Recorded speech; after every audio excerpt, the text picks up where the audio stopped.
Hello, everybody. Welcome, and we'll be starting in just 2 more minutes.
Hi there. Welcome, everyone. Thank you for joining us today.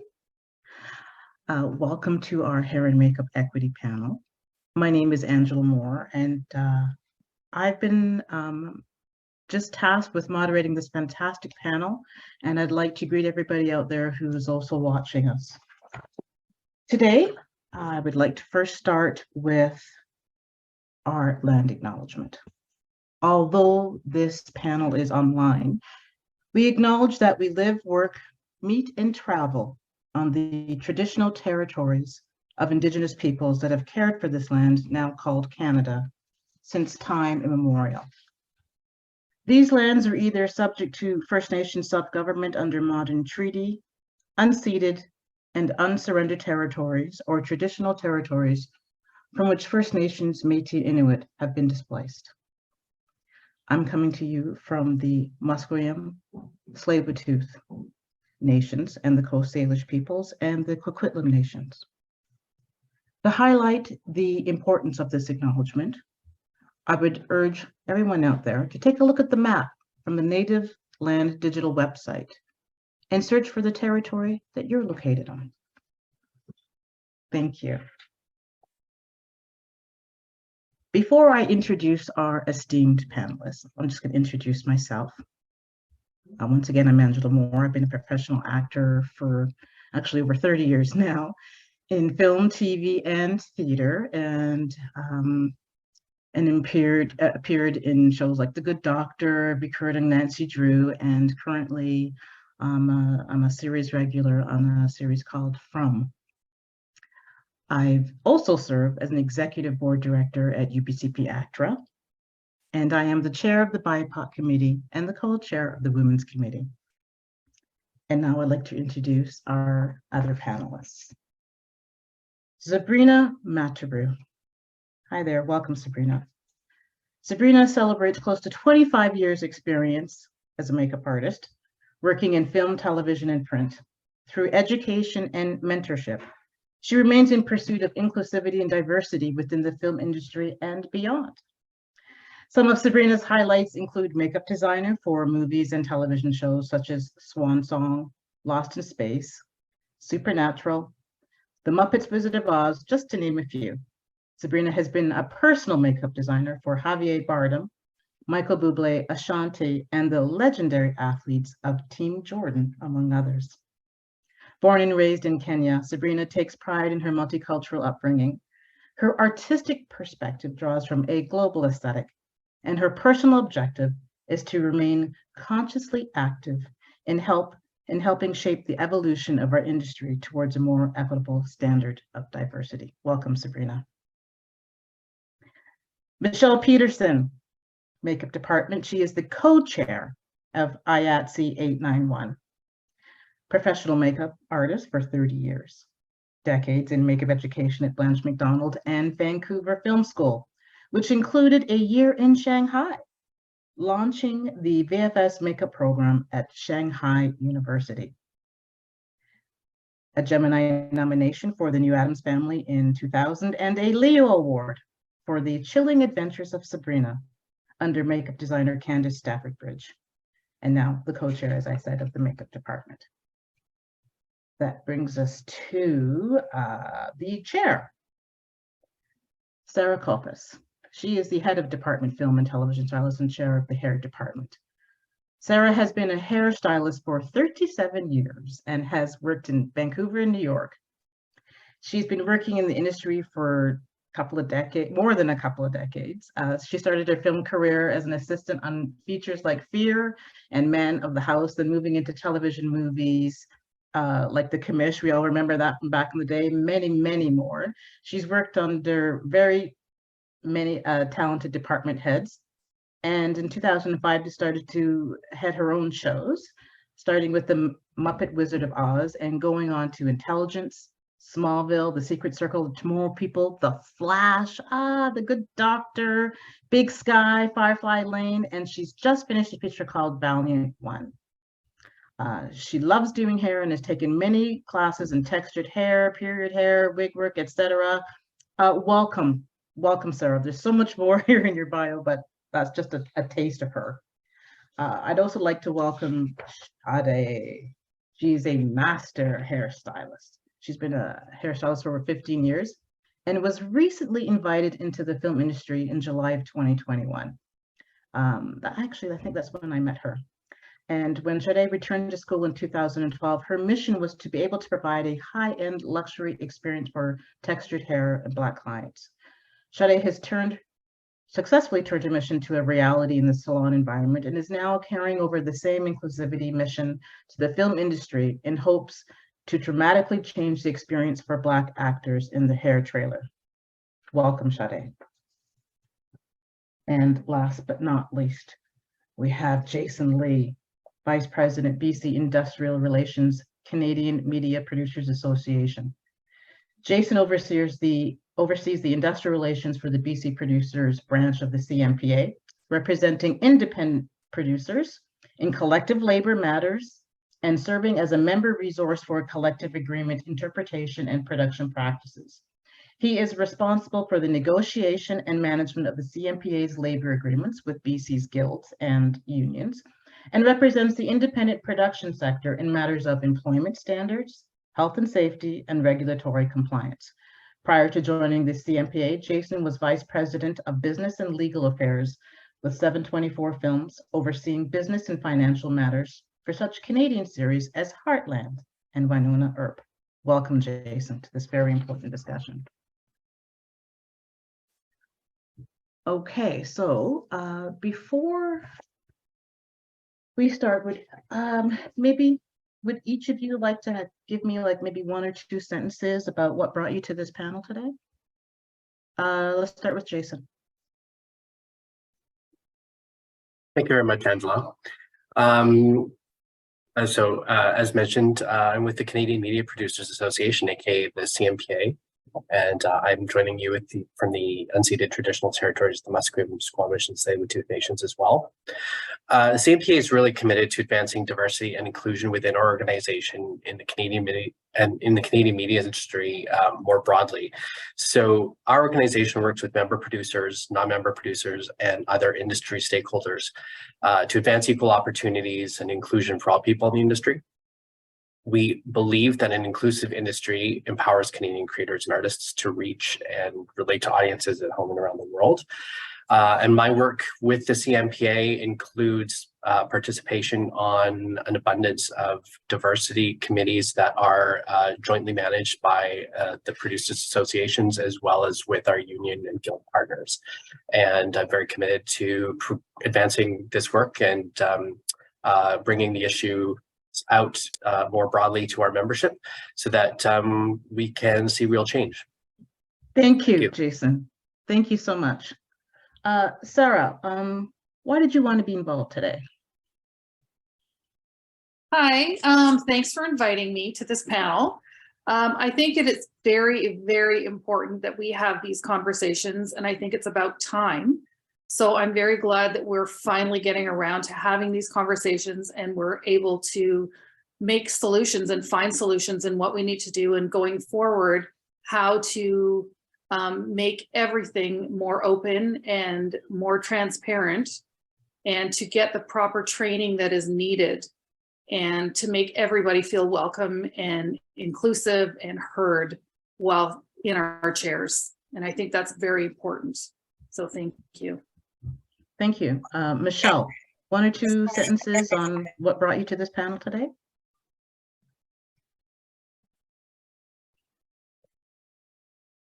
Just unmute yourself, Michelle. Yep. Oh, there you go. It devastates me, actually. This whole issue breaks my heart. I'm very passionate about what I do. I take pride in what I do. And to know that there's people having these experiences in the environment for which I take so much pride in, it breaks my heart. You know, we can do better.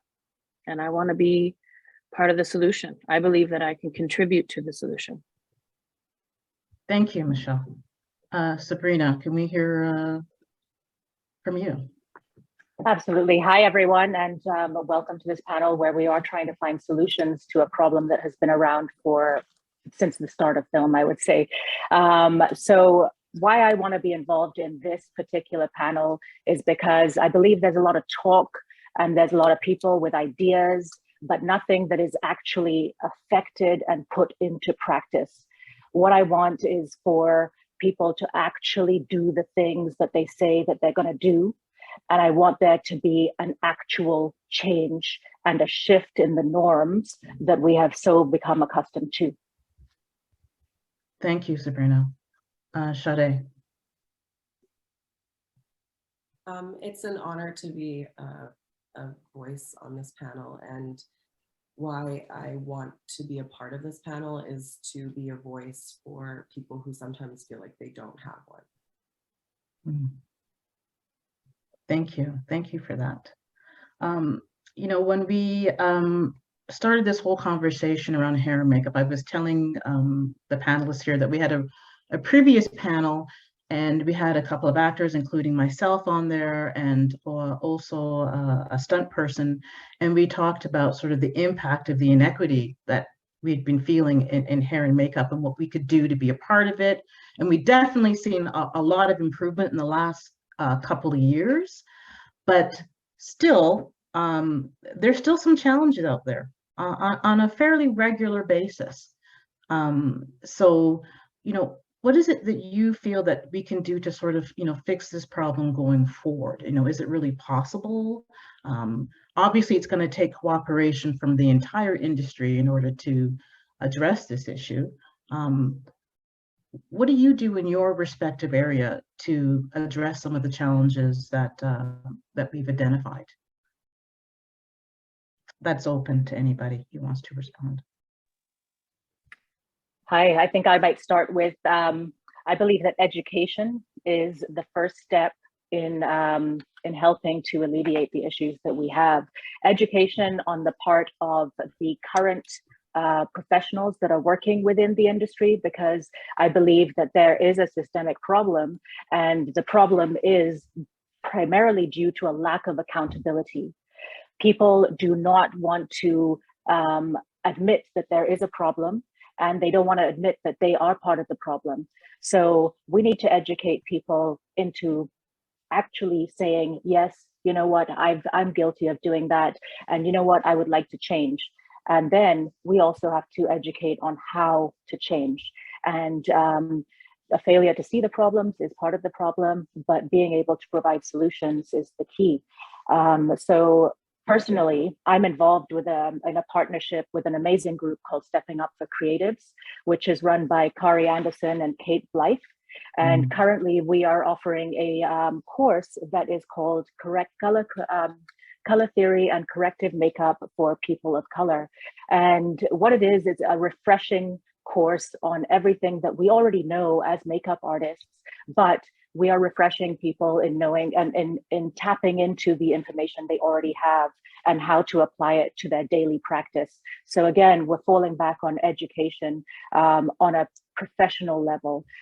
Education also goes into the level of people who are starting out in the industry. We have to talk to the schools in educating their students and having practical education as well. The question of not having a demographic within Vancouver is no longer a viable excuse. I think we need to educate from the moment that people are wanting to enter into the industry and educate consistently throughout people's careers within the industry. Thank you, Zabrina. Michelle? I absolutely agree with Zabrina 100%. I think what we also need to create is a safe place in these situations to have a dialogue. You know, a situation in the moment, to be able to have an honest conversation, something that was maybe stressful and filled with anxiety can be turned into a great experience if we're just able to have a conversation about what's happening. I think the pendulum is swinging really extremely right now, and there's a lot of fear and people are just not sure about how to approach situations as they come up. So we just need to be able to create a dialogue where people can feel safe communicating how they feel about what's going on.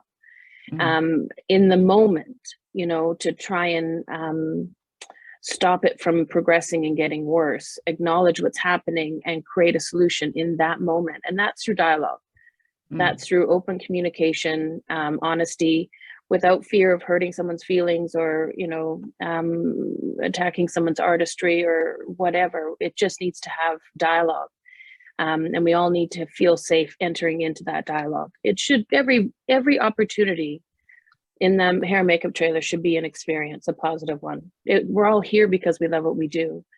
So it's a shame that we have people coming in and having a lot of anxiety in this environment, but I believe that one-on-one, creating trust with the person in front of you and letting them know that you're truly invested in their character is part of that solution. And being able to have that dialogue and be open to people saying, you know, I'm not quite happy with what's going on, and not to be judged by saying that, and be willing to work towards a solution. And that's what our jobs are, you know, and it's a soft skill. You know, there's so much anxiety right now that nobody's being honest because they're so afraid of backlash or the outcome or hurting somebody's feelings. We're all good people. We're all talented people. And we just need to start having the dialogue because we can get to solutions. We can get to a better experience, I believe, through dialogue. Well, you know, the one thing that, you know, I haven't heard so far, I mean, basically, you know, to just name it, is the systemic racism and discrimination that's prevalent within the industry. That's why we're starting where we're starting. We're a little bit behind, right? So it's not being able to feel, well, either employed or have as many opportunities as perhaps, you know, some other people. And then once you get to that position and, you know, as a performer, you have to audition and overcome, you know, 12 to 15 to 20 other people in order to get that job, right? So we've already, you know, like every actor has to go through that process.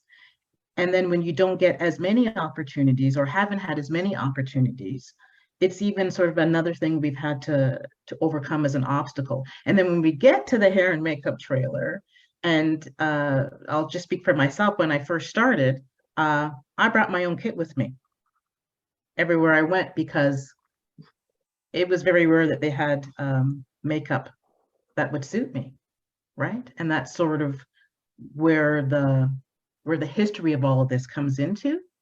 and has brought us sort of up to this point. Sadé? I think both you and Zabrina kind of hit the nail on the head. Zabrina with the education point and you with the systemic point. I kept coming back to thinking of like a solution for what the problem is right now in hair and makeup.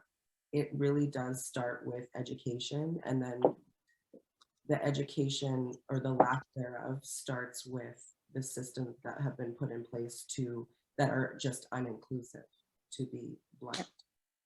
So yeah, I really always come back to education, the schools, you know, before making curriculums and being approved to be able to teach communities of people how to do their trade, they need to be held accountable. And there has to be a portion in there where, like, you can't have a school unless this is a part of your curriculum, because you're excluding an entire group of people, an entire community of people from the jump and from the get-go.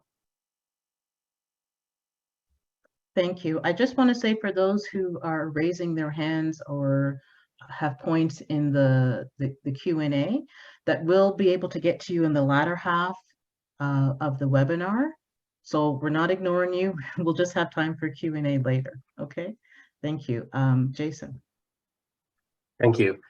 Yes, I really think that the process of dialogue and education also goes beyond technical skills, and should really also be about diversity and inclusion education as well. And it's about ensuring that we are appropriately seeing all of the diverse members of our cast and crew. So from a producer's perspective, that when you're casting Black or Indigenous and performers of color, that you are considering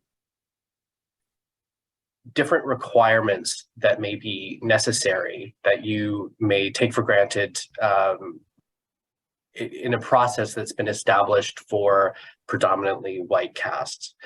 And that can include scheduling. You know, we've heard that this is, you know, it's not just confined to performers and hair and makeup artists.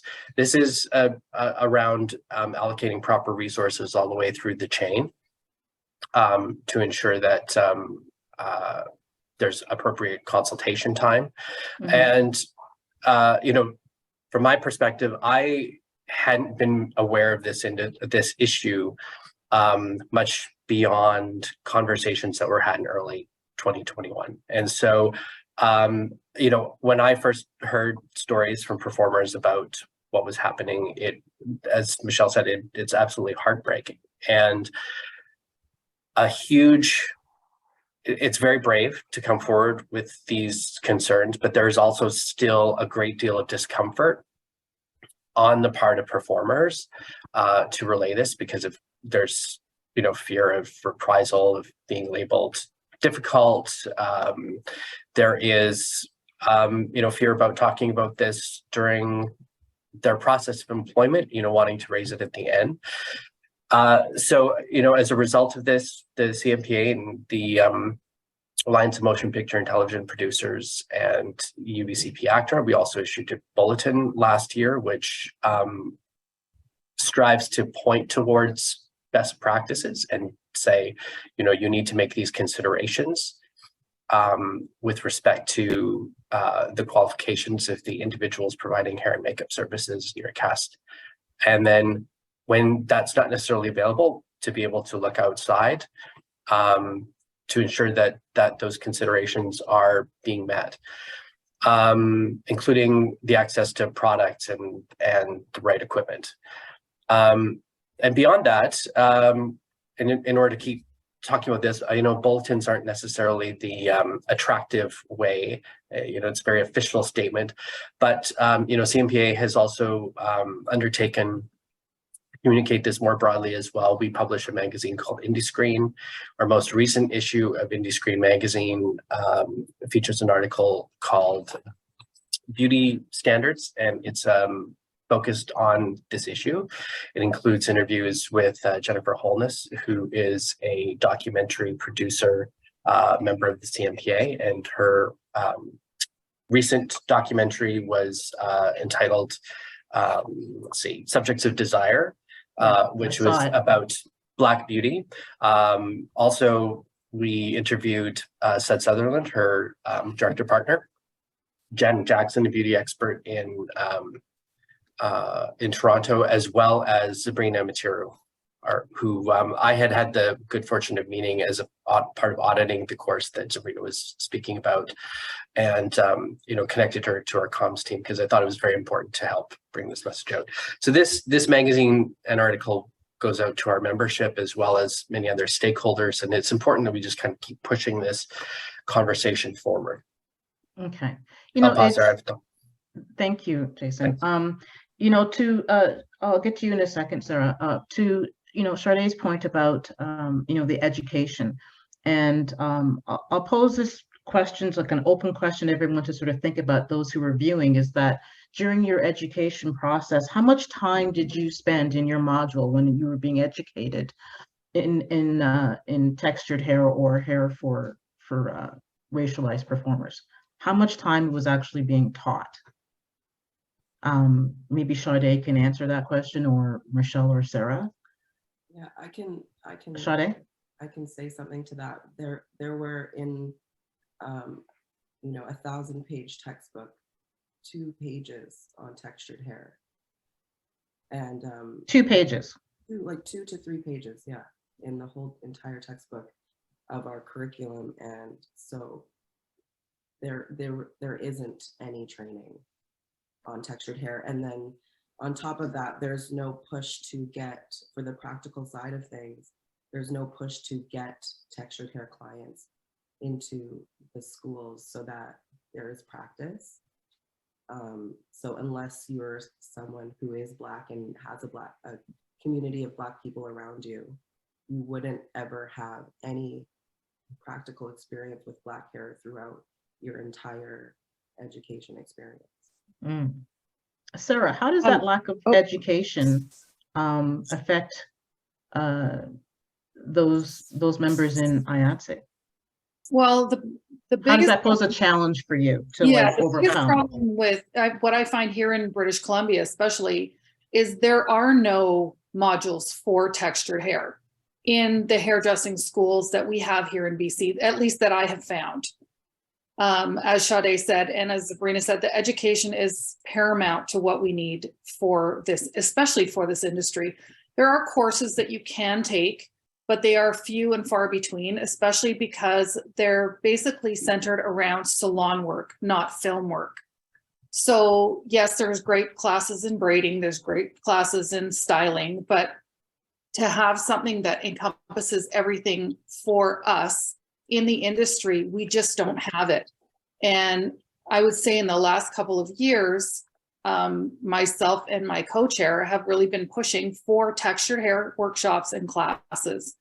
And we are slowly bringing the union up to speed with that and slowly getting our members to take different courses, because I think it's such an important thing to have, to be able to do all kinds of hair, not just one type of hair. We need to include everything. And I think that with the education in BC, it's very lacking. And it's in the school system specifically for hairdressing schools, it's very lacking. And they need to be held accountable, and it's time to bring this to the forefront. And I know that myself and my co-chair have been working on talking to different schools in Vancouver, especially, to find out why we don't have these curriculums in place for the new and upcoming people. Mm-hmm. For the union, because I know that that Sadé can do everybody's hair, right? Correct, Sadé?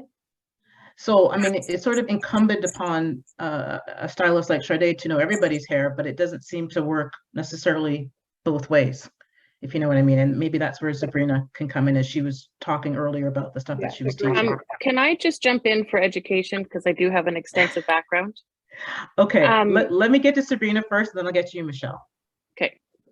So what I wanted to say was, at least, I consult with Stan Edmonds at Vancouver Film School, and he did reach out for me to take a look at the curriculum as it pertains to textured hair, in terms of facial hair, for makeup. And the examples that often what you learn in school is Caucasian hair. We don't learn about Asian hair, facial hairstyles, or texture. You don't even learn how to lay a black beard per se. So it was very impressed that Stan actually reached out to find out a little bit more about what the expectations are. And also, to speak to Sadé, there aren't practicums that are expressed in schools where they go to a black hair salon to learn about the processes that a person would go through, such as, you know, a silk press, braiding, relaxing, tracks, you know, like the different styles of braiding. Like, I mean, there just is no practical that people are even allowed to learn the verbiage. However, that being said, it is incumbent upon the individual who is pursuing this as a career to round out their education. You can say to a school, it's your fault, I wasn't educated, you didn't give it in your curriculum. And yes, that's a part of it. However, as we enter into the workforce and as we see where we lack in terms of skills, it is upon the individual to pursue those skills to make themselves better. So I feel that there is also a lack of personal drive on people who have now entered into this profession and are now gainfully employed, and they feel this is it, I'm good, I don't need to learn anything else. But we consistently need to better ourselves, and a denial of the fact that we don't know certain things is the problem. I feel as individuals, it's upon ourselves to say, let's do better, let's learn something, not blame the school because the curriculum was not rounded enough. You know, I just feel that you cannot just abdicate responsibility. You have to take it. Thank you, Zabrina. Michelle.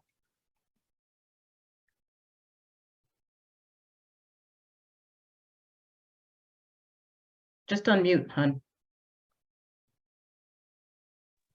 I can call her hun because I know her. Okay. All right, go ahead. And I love it.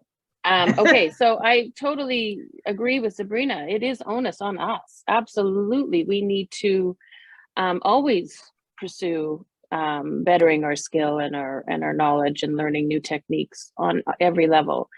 If I can just go back to education, we have to be careful. We have no authority over education. You know, they're privately owned institutions.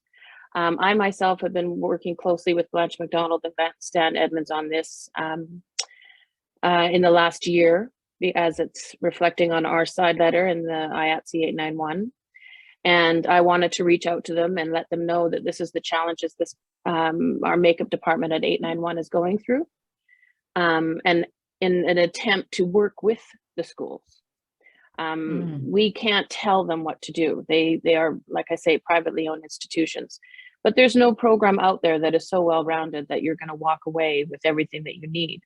The other side to this for makeup specifically, and is what I'm working with 891 with, is we have no government structured baseline for makeup artists. You don't have to take a certificate through the government to approve you to be a makeup artist.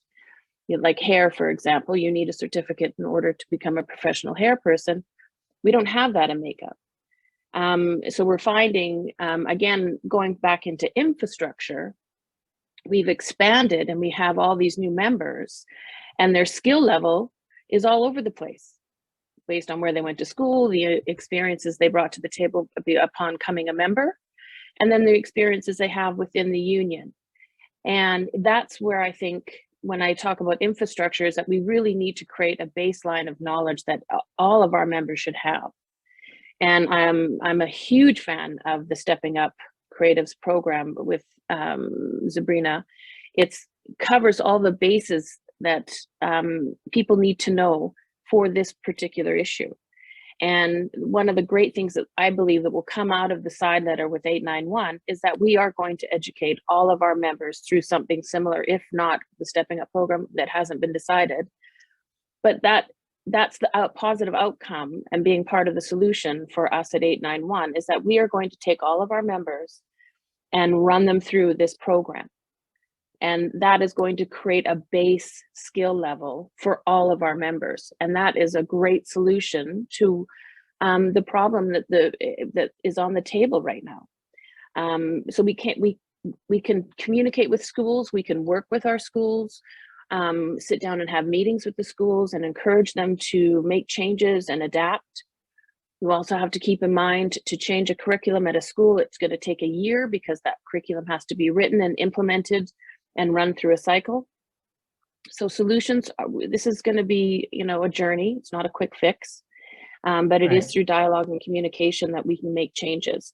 And IATSE has been very supportive in education right now. They've acknowledged that this is a necessary skill that our artists need, and we'll build on that moving forward.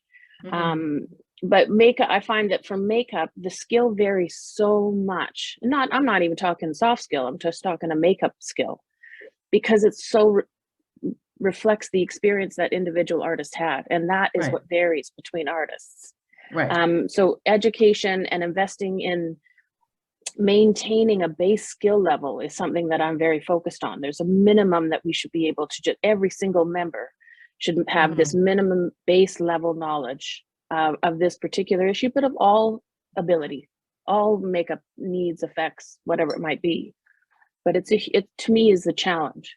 Yeah, of course it's a challenge. I mean, this is something that I'd like to ask Jason about, because, you know, as a producer, right, you're the employers in the workplace that has a commitment to making sure that, you know, the health and safety, the certain standards are maintained. The people that you hire, you know, that's in the producer's hands.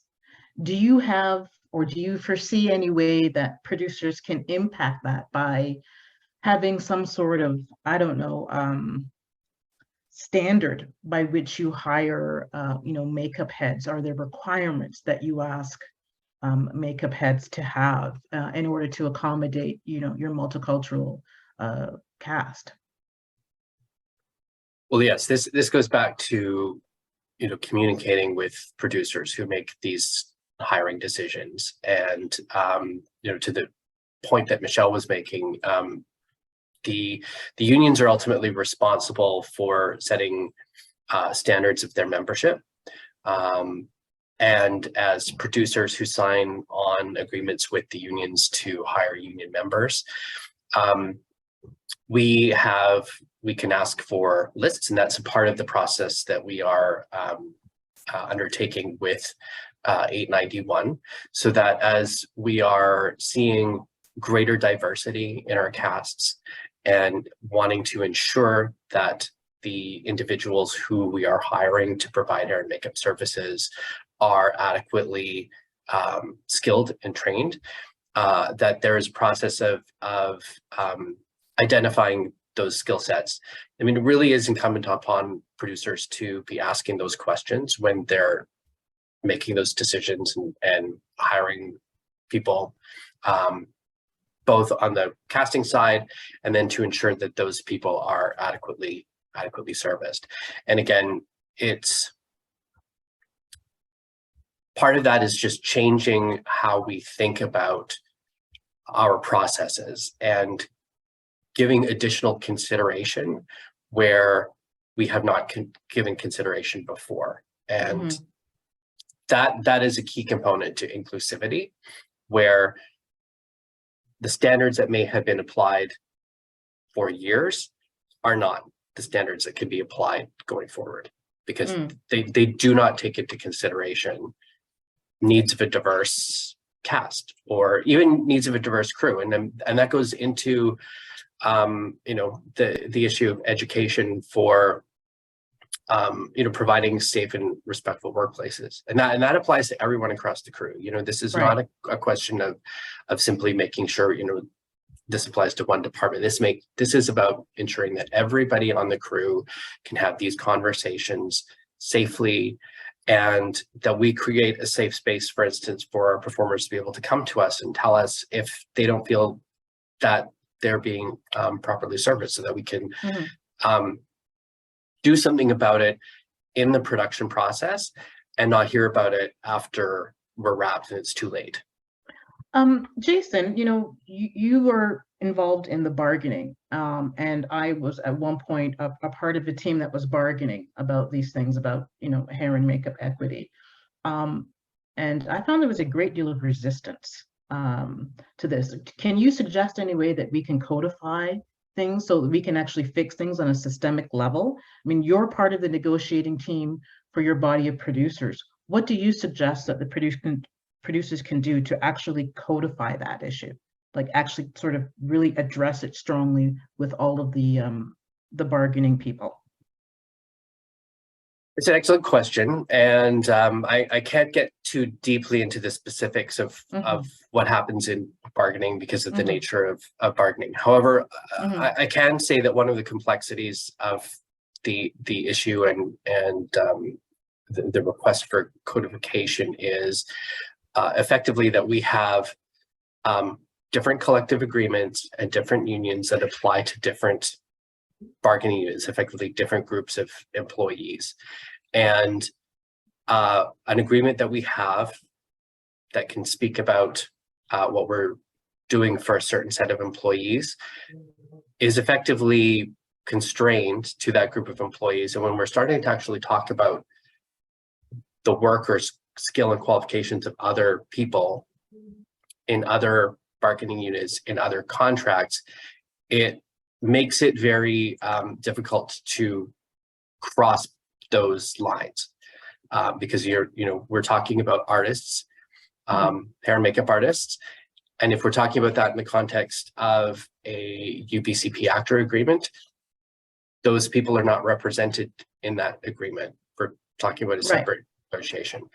So exactly. So I think that these conversations here that are free and apart from bargaining, that are bringing more parties to the table to discuss the issues and work collaboratively are the best place to have these conversations, because we're not talking about the issue in a silo where it's producer to performer or producer to union. It is about all of the stakeholders who are affected talking together so we can all be aware of the barriers and that we can help find a solution that will work for all parties. Well, of course. I mean, with producers and the crafts people and the performers, we're all working in the same industry. We're all working together very intimately, and we are all committed to doing the best we can to raise the bar of excellence in our craft. That's what we do, right?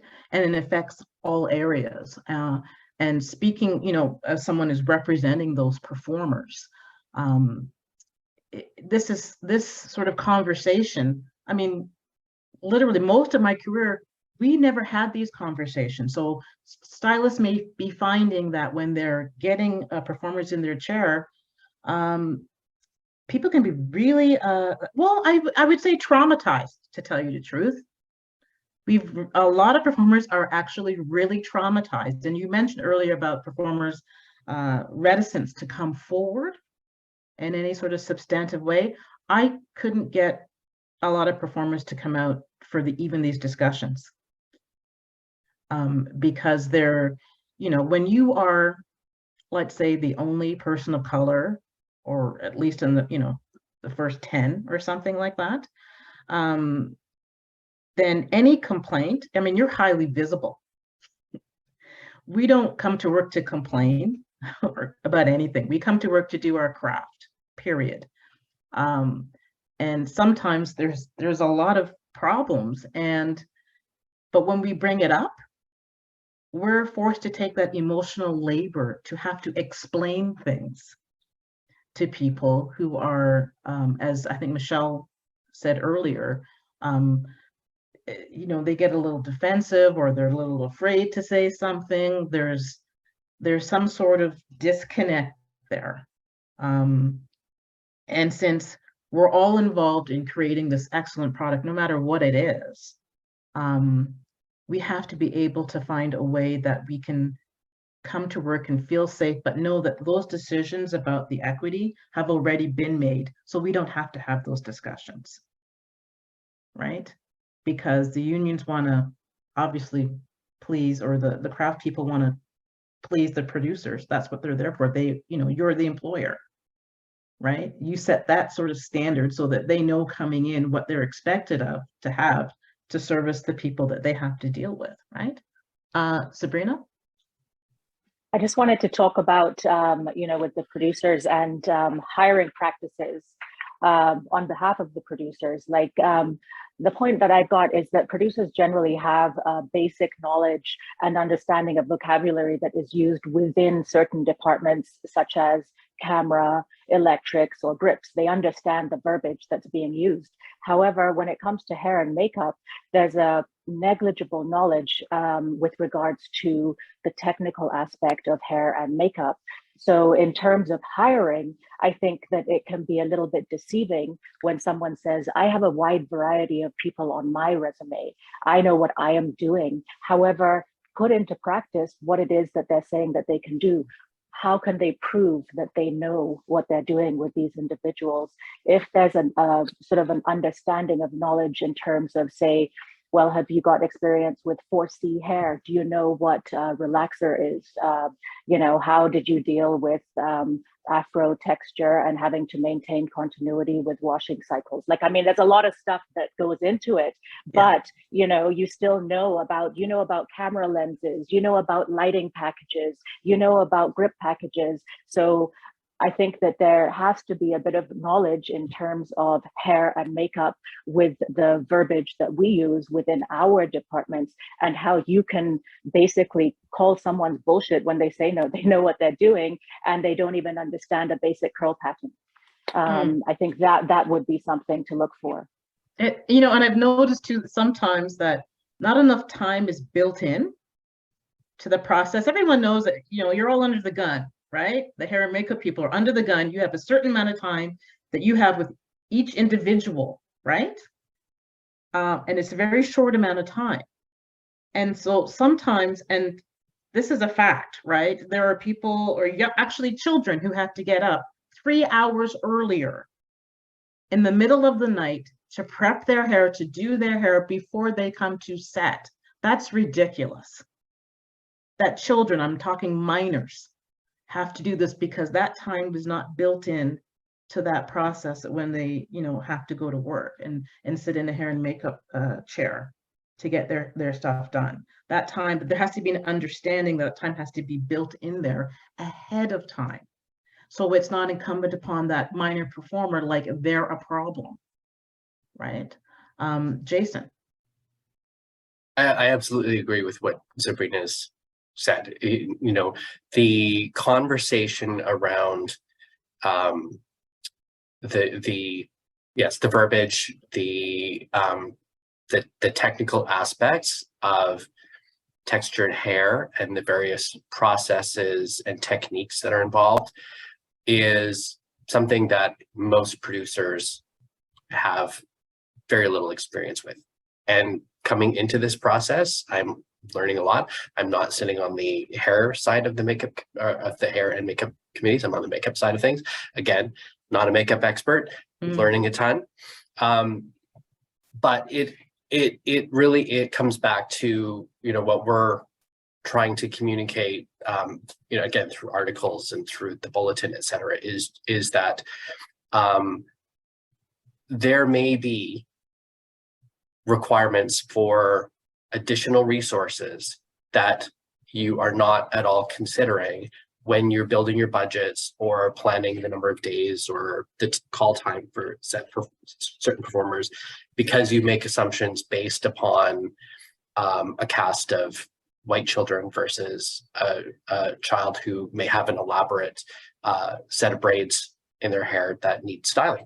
And that it's about raising awareness so that those considerations in scheduling, in budgeting, in allocation of resources, and in hiring for your department are taken into account and thought about, not simply, oh, we've made this proactive decision to hire X performer, but now what does that performer need going forward? Thank you. I'm going to just jump in there for a second, Sarah. I'm going to sort of state the obvious here. So did the Black Lives Matter movement impact the industry? did that sort of change the conversations that were being had, or any other social justice movement? And in what ways did that impact your work? Sarah, you can talk about whatever you need to talk about. Oh, sorry. Yeah, it definitely, I think the Black Lives Matter for sure, definitely impacted. And I think it brought everything to the forefront. And I think that it made everybody aware of what needs to happen. And sort of backtrack a little bit. I was gonna sort of reiterate what Zabrina said. We do need the time to be able to do our job and to be able to have conversations with our actors so that we know what is happening and what every performer needs. I myself, as a head of department, like to always reach out to every actor if I can. And it's been a real battle in having to sort of train the production managers and producers into giving us more time and to giving us that consultation time that we need to be able to have our actors sit in our chair, figure out what needs to be done, and sort of set them at ease so they're not coming in cold and terrified and, you know, not being able to sort of have that discussion with what they need and what is happening. So I think that education, again, is paramount. And yes, 100% I agree that everybody should be taking classes constantly. We all need to upgrade our skills. We all need to move forward with this. We as the union, thankfully, because this has been brought to the forefront, we're finally being able to bring in a trainer, and we're creating modules in order for us to sort of train every single member in our department to be better and to be able to have all of these skills that are needed in order to be able to deal with every texture of hair, but specifically textured hair, because I feel that people are just not, I don't know if they're not aware or they're afraid at a certain point in their career. They figure they know everything. So by bringing these modules in and having everybody go through them and be able to learn a new skill, I think that is so important. I'm going to leave the Black Lives Matter to other people because I think that's more important than me. And thank you. Sadé. I think the Black Lives Matter movement, not getting too political with it, but it definitely made me as a Black woman feel confident, and it made me feel like my voice and my opinions and my problems, and it just made me feel like I had room and space to voice issues that I had been dealing with personally. And then when it came to the workplace, before I started film, just being able to address issues that I may not have felt confident or comfortable in addressing previously. And then, yeah, and with film, I feel like I was brought into a production, or brought onto a production that a Black cast member, because of a Black cast member who had a problem and they weren't getting looked after as they needed to, or they were having to, you know, contract people to come in, and it was just getting very difficult to maintain. So he basically wouldn't accept anything less than having someone on the trailer that was able to provide and what he needed, basically. And I feel like that's a great step. And I feel like that, while, you know, it's great to have someone on one trailer, I'm sorry, I'm a little bit nervous. It's okay. It's okay.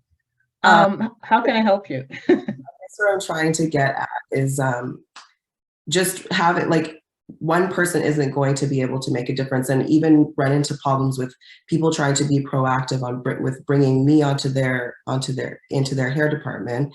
Then I'm getting piled up with all of the black performers. Oh, really? And then so it's like that, you know, yeah, I guess I guess Wow. that's what I'm saying, is that even with being proactive and trying to create change, you still run into other issues where like I'm getting pigeonholed. While I can do everyone's hair, I'm getting pigeonholed into only doing the Black cast because there's no one else that's able to do it. Mm.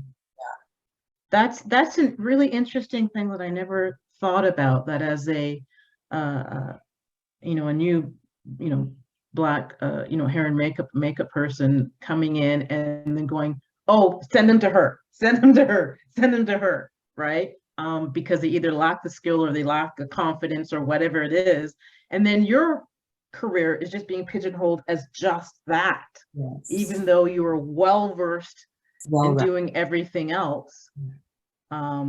That you're only being used for that purpose. It's almost like you're being marginalized in a way. The issue Yeah. of education, I feel like, and that's it's kind of backwards in the way of trying to move forward, right? Because I even had a conversation with this woman who was a little flustered about having to do this exam in the hair department, that they have to learn how, they have to show that they can do these styles on Black hair textures. And she was like, well, the solution is they just need to hire more Black people. And while that is another issue, it's a separate issue. Black actors should feel confident coming onto the trailer knowing that there has been a standard set, that everybody on this trailer has had, like, I think Michelle was saying, like that base level education and at least a certain amount of hours of practice on how to Black textured hair. Right. Sabrina. Can I just add to that? Oh, sorry. Go ahead, Michelle. Why don't you add to it and then we'll get to Sabrina. Okay. I think what Sadé is experiencing right now, which is so relevant to the current situation, is a solution. It may not be the best solution, but it's a way to create representation in the trailer. So it's great that she's there, but it's also now her burden, like she was saying on the show. Black Lives Matter stem from something absolutely horrible. But being here in Canada and Vancouver and around the world, because the impact went everywhere, it was a great awareness for us to acknowledge that these problems are here, it's present, and creating again the dialogue, right? Getting back into the communications aspect of it, where people need to feel safe having conversations and being honest in these environments. And the solution is creating a safe place for these people to walk into and having no anxiety. There's so much anxiety. Having someone like Sadé in the trailer is going to bring that anxiety down. We've got to get to a place where we have proven ourselves to be good and to step up and solve the problem and educate ourselves. We will get there where it won't be an issue anymore, because we've taken the situation, we've heard the issue, and now it's about how we address it. I mean, we're all judged not by the problem, but how we get through it. And we're creating with the panel, with the side letter, it's putting this issue in the forefront. And then through education and time, we'll be able to properly represent everyone in a trailer and hopefully put this issue to bed, because it is knowledge, it's education, and we can do better. I believe we can do better. Sarah brought something up very interesting, and she was talking about a pre-production call, the calls that she, the time that she needed to reach out and have a conversation. Because I'd say in the last 2 years, and only in the last 2 years of my 30-year career, have I had inquiries from hair and makeup people. Really? And frankly, all it takes is for me, is the simple email, right? What products do you use? Or send me a picture of your hair, or, it's an email, right? If you have so many things to do, just send me an email. If I'm going to be a series regular, it's a 10-minute conversation. That's all it is. It's introduction. I just HOD'd a feature and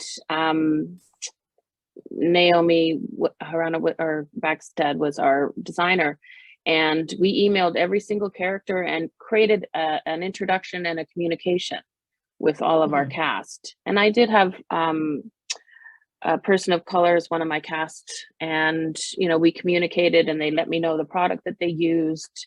By the time that they stepped up into the trailer, when they sat down, they saw all the things that would instill confidence, that I had heard this person, I understood what they wanted, and I had it represented on their station. And again, that goes into communication and just investing into the job. It's what we do. It's sometimes we have somebody come in, they're a day player, we wouldn't have had any pre-knowledge of them. They were cast a day before or 2 days before. And those situations we need to be better prepared for, because there's sometimes we just don't know. But I think that's part of our responsibility when you're taking on the role of makeup designer, HOD, that you do reach out, you do create that dialogue with your cast members, whether it's through email or when they step up into the trailer. But I think it's just about being invested in the outcome, period. Thank you, Zabrina. Thank you for being so patient. Oh, no, of course. This is a dialogue. And I think it's also, this is a prime example of you have to listen, and you have to also be able to speak what it is that you have to say. And it's a two-part thing. You can't just talk. You got to listen too. So that extends to our issues here today. But I just wanted to go into Black Lives Matter and, say that it really did bring to the forefront that systemic racism does exist. It exists, and it exists in life, and it also exists within our industry at large. And so what I found with the whole movement coming to the forefront was that we were able to talk about it and have conversations that might not have been comfortable for people to enter into before. It's now, hopefully we're normalizing a dialogue where we can create opportunities to dismantle the blocks of discrimination within our industry, that we're able to have a back and forth on a level that is not heightened by emotion, but just by facts, and say how it is that we can change this within our industries. And the little bits that we do in our personal lives, the little bits that each and every one of us do within the trailer to help dismantle this is going to change the industry at large. And that's what I found with Black Lives Matter. Thank you. The one thing that we've discussed a lot about is the training and the education of the actual technical skills of the craftspeople, and we've talked about how the producers can, maybe demand more of the people that they hire, so that they know the performers when they're coming in, they've already do their due diligence with the people that they're hiring, so that they are ready, right, for them. But the one thing I haven't heard is talking about anti-oppression training, because Michelle mentioned, people can be, really sensitive and can be really uncomfortable. People are really fearful about certain things.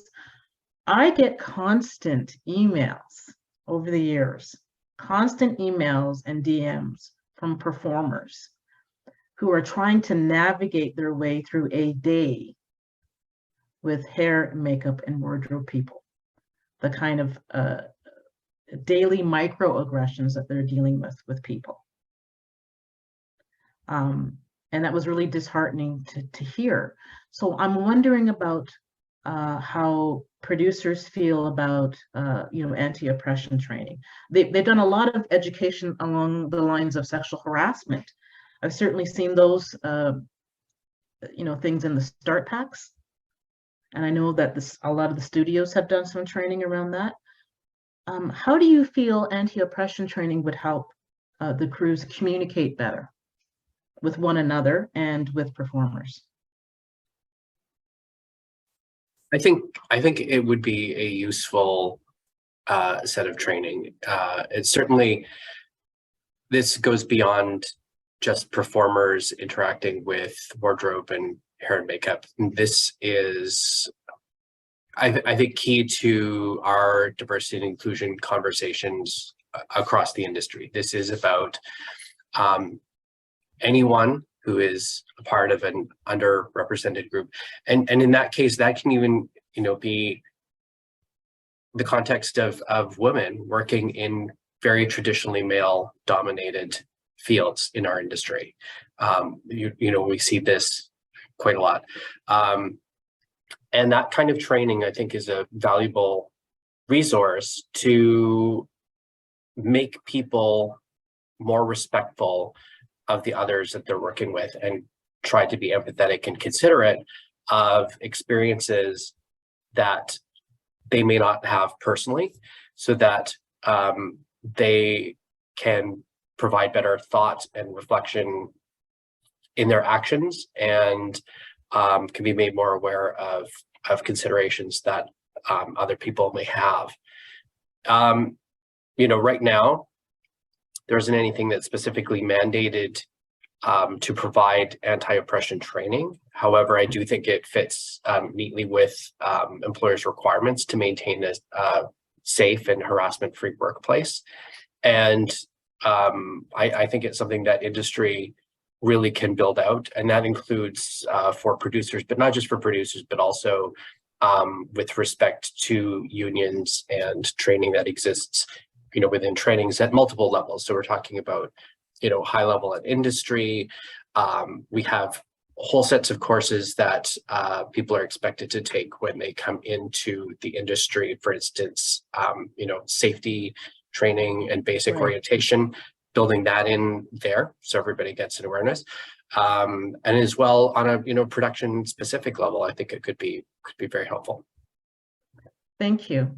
Okay, now I'm going to have to wrap this up for Q&A because we only have about 15 minutes or so left. So I'm going to be looking for some questions people are dying to ask. And oh my goodness, there's quite a lot.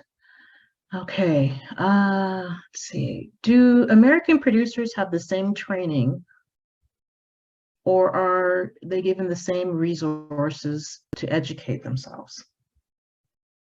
Jason, can you help me with that one?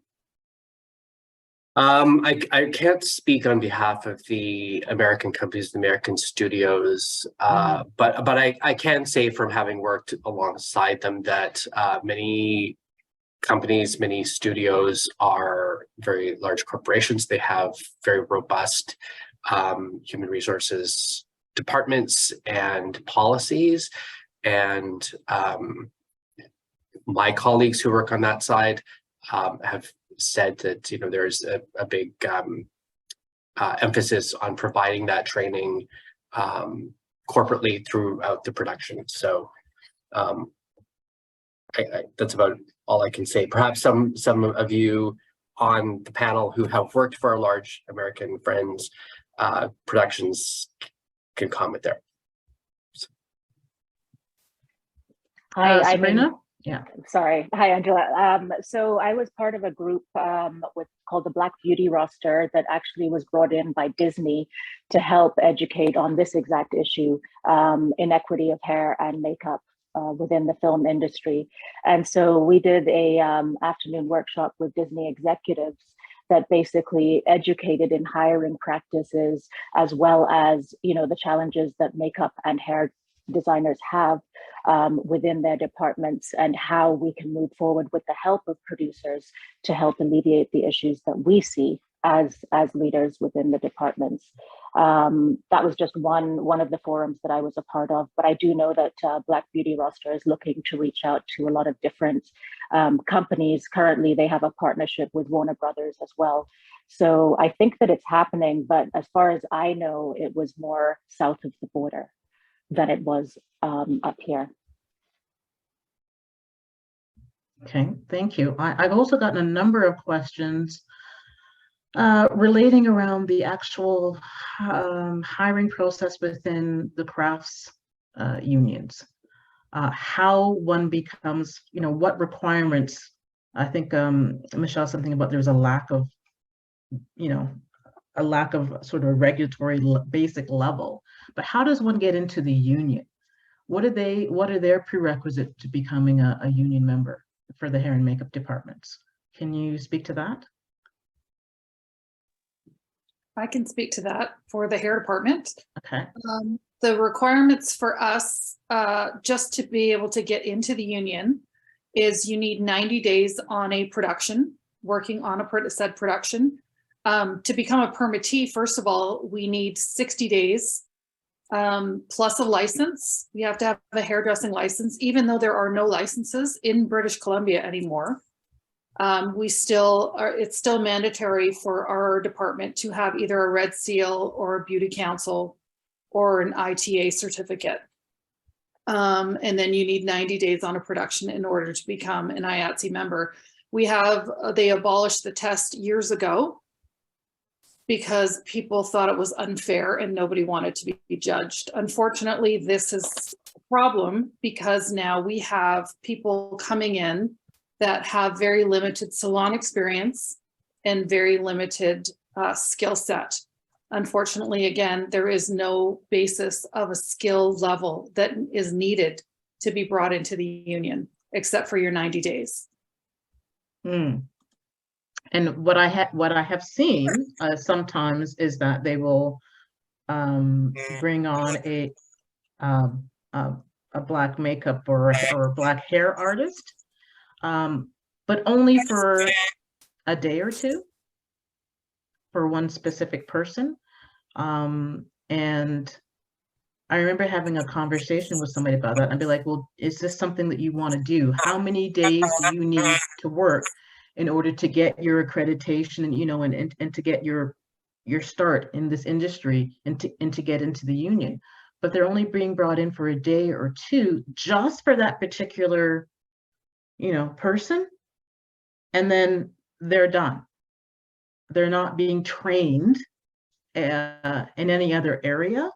So there are a lot of professional hair salon owners out there in Vancouver who have decades of experience working with black hair that are sort of, I don't know, they're not being, properly respected, or they're being brought in as assistants, like I said, for a day or two, and then they're sort of gone. And then that's what happens when I see, or sort of what Sadé was talking about, is just sort of like, well, then you use people kind of ad hoc, and then they disappear again until you need them again, but they don't ever have enough days in order to build a career in this. So I kind of see that as a big challenge. Sadé? Yeah, I definitely agree with you that that is a big challenge. But going back to the requirements to get into the union, I hadn't been a licensed hairstylist because, as we spoke on, it's not required to be a license in order to do hair services in BC. So I recently took my exam to be my certificate of qualification exam. And it was the exact same exam that I took when I was in hair school. I'm not going to say how long ago. And there's not one part of that exam or that requires you to know how to do black hair or textured hair. Not one, there's not one part. So then the requirements to get into the union are completely completely exclude knowing black hair. So if they're not being held accountable on an exam that allows them to do this job, why would they care?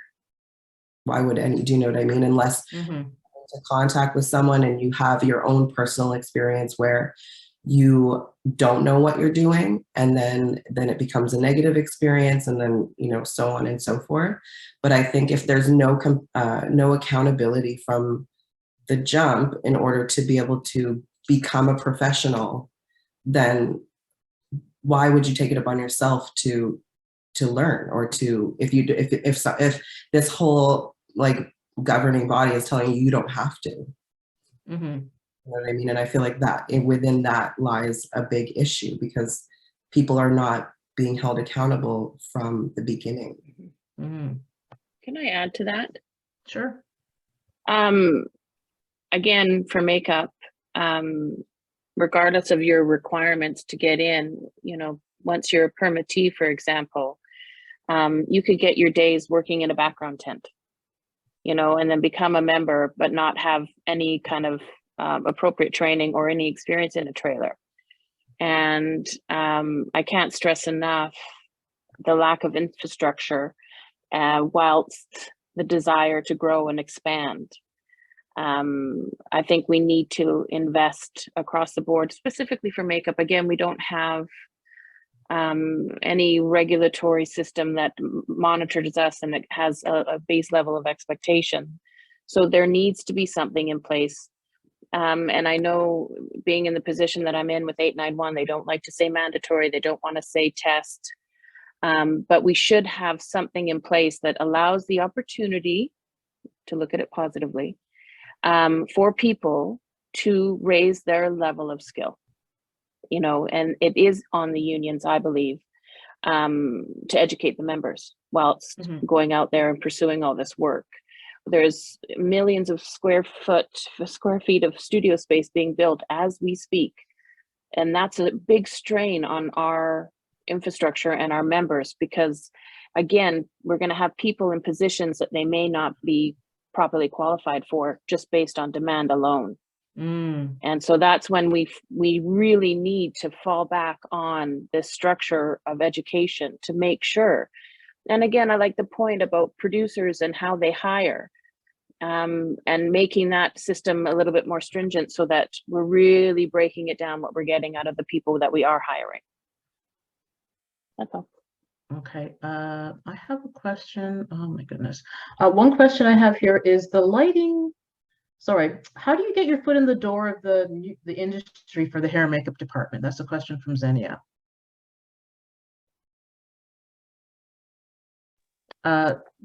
Anyone? Sadé? Anyone?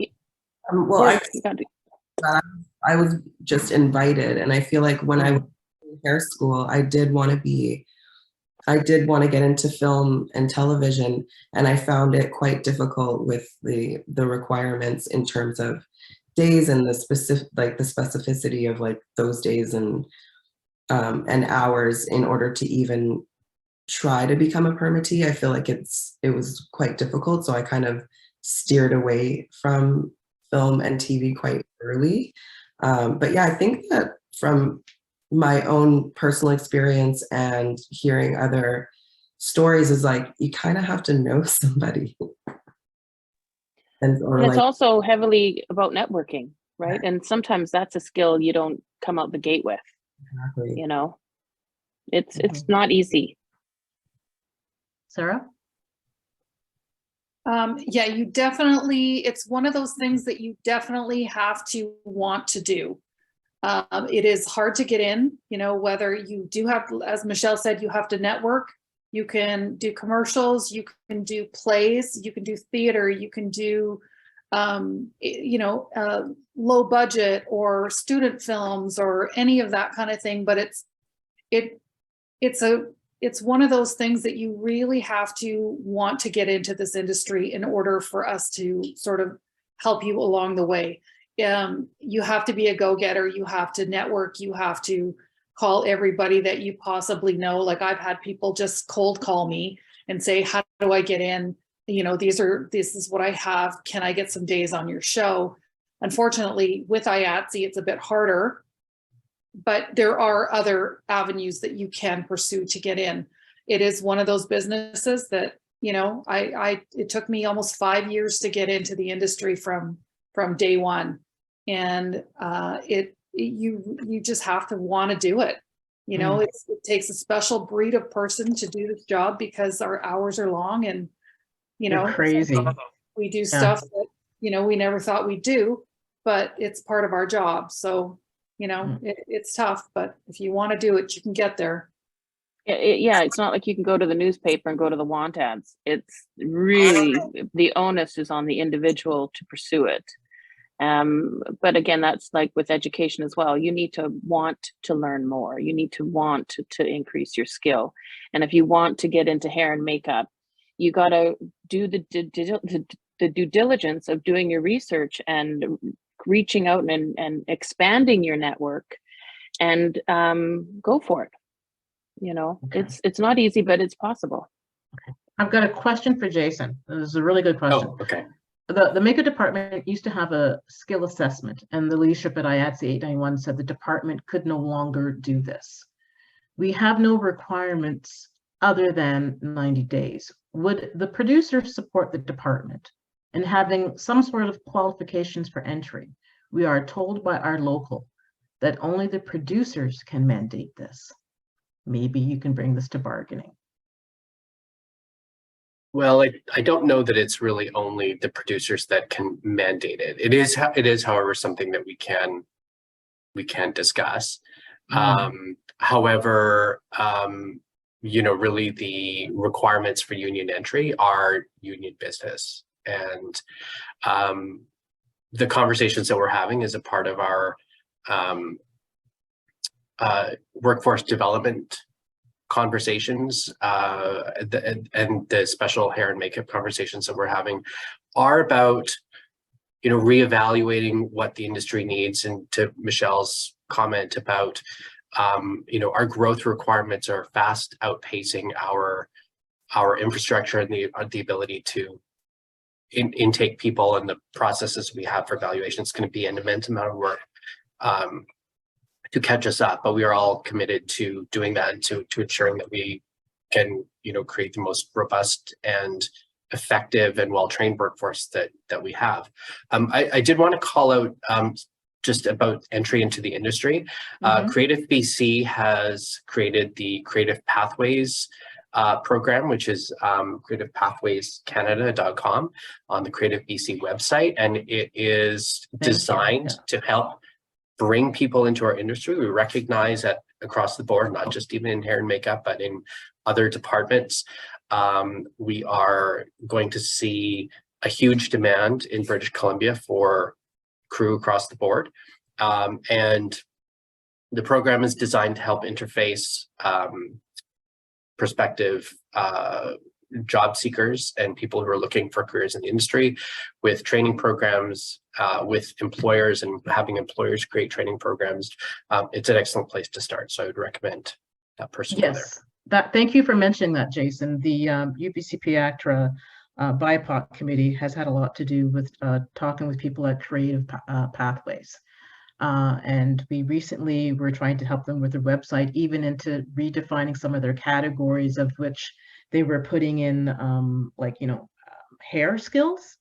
We suggested heavily that they put in barbering, because as we'd heard from some of our Black male performers, that they had a major issue with barbering in the hair department.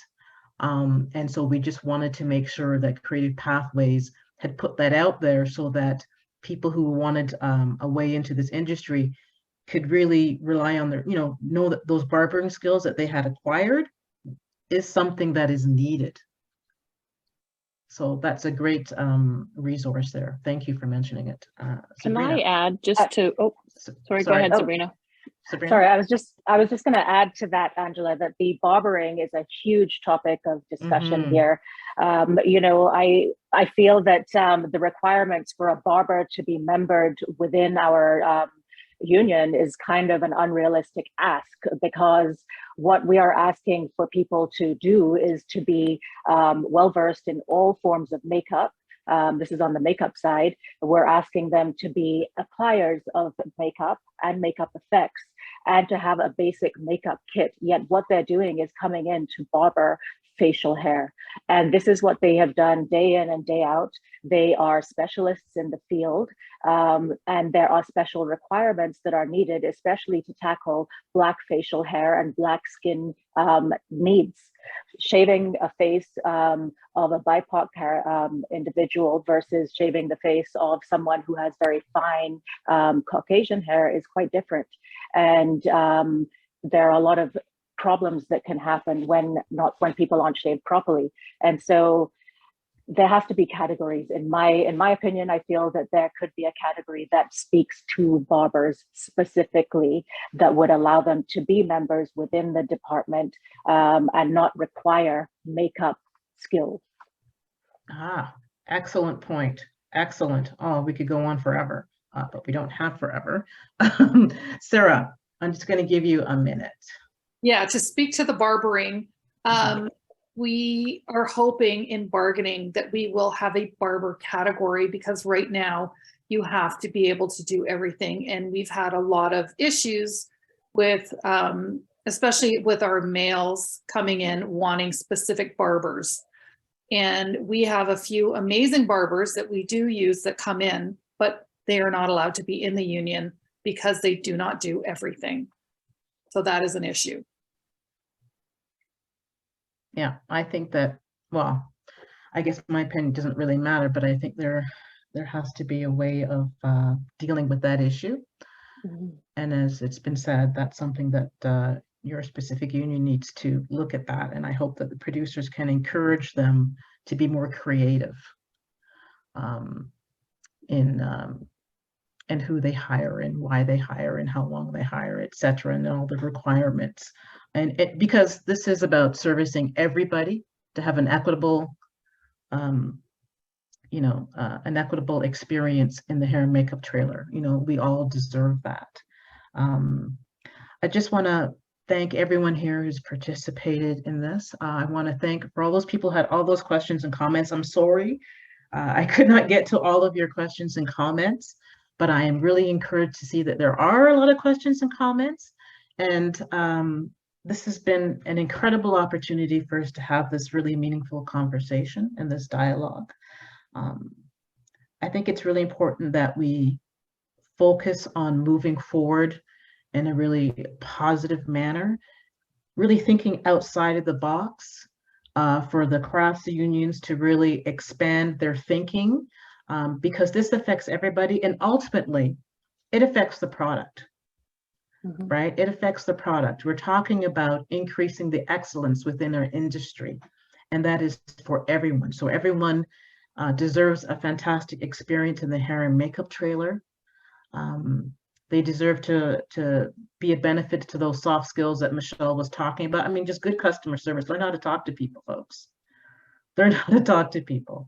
And for all those performers out there, if you're having any challenging issues, please reach out to your union, and we see what we can do to help you in your efforts to just be in a safe working environment. Thank you, Jason, Zabrina, Michelle, Sadé, Sarah.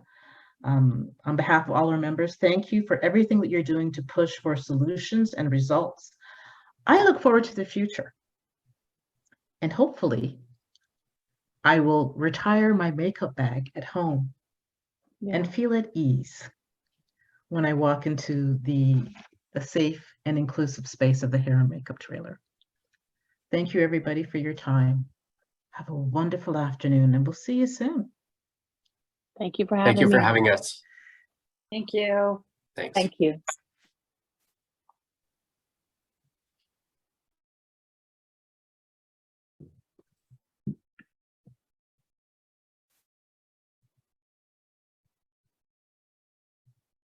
Yay.